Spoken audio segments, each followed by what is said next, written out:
Welcome back everybody to another fictionalhead.com quick tutorial with my squeaky chair. Today's quick tip is on using clipping paths between Photoshop and InDesign when you're doing a layout.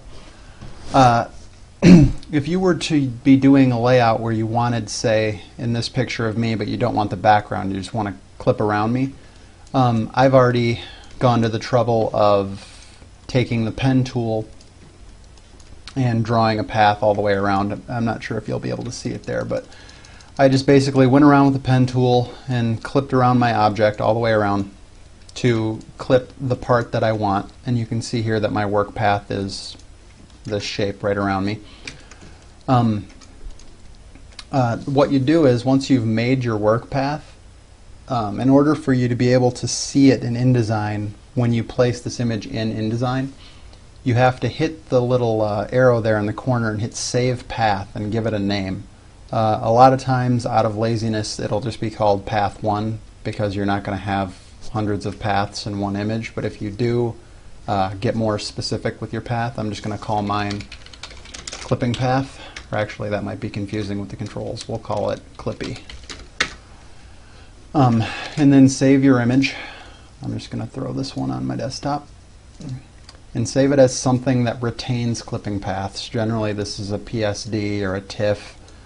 I'm not sure. Their EPSs might, but you probably want to stick to PSDs or TIFFs. Save your image and then place it in your InDesign document. In this case, I've already thrown in some dummy text here, some lorem ipsum. Place your image. And you'll see that when I place my image, it's the whole thing. And if that's confusing as to what the heck, I clipped it out, what you have to do is tell InDesign what path to use to clip. So you select your image that you've applied the clipping path in, and go to Object, Clipping Path, Options. And if you've done everything correctly up until this point, it'll appear, Photoshop Path will appear as an option in this drop-down. It won't be grayed out. You select that, and then sure enough, there's my path, Clippy. I can check Preview, and it'll clip right around my clipping path, just like that. And there are some other options there if you want it. Whoops. Hello to my father again. If you want, actually, hang on. Okay, hopefully this is still going. Sorry about that interruption. I should really close Messenger prior to doing these. So basically, once you've got your clipping path into the program and you've told it what it is, the advantage here is that you can now tell InDesign to avoid this object. If you go to Window Text Wrap, this will pop up here. And if you click your object and set it to wrap around object shape, you can very easily have text flow around your clipping path. This is used in magazines all the time, and this way, as you reflow your text here, you're not individually line breaking things in order to avoid objects, and you can very easily turn up the amount of padding around your object in order for the text to avoid it.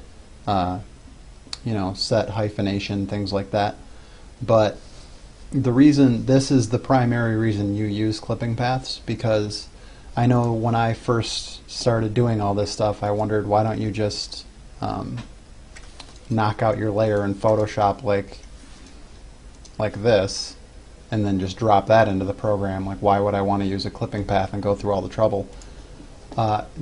The reason is because if you go through all the trouble, you can achieve effects like this, whereas if you don't go through all the trouble, when you use text wrap, it's either going to not wrap at all, or it's going to wrap around the box that contains the image, and this isn't useful in the least. So by doing it this way, you can clip right around objects and flow text very easily.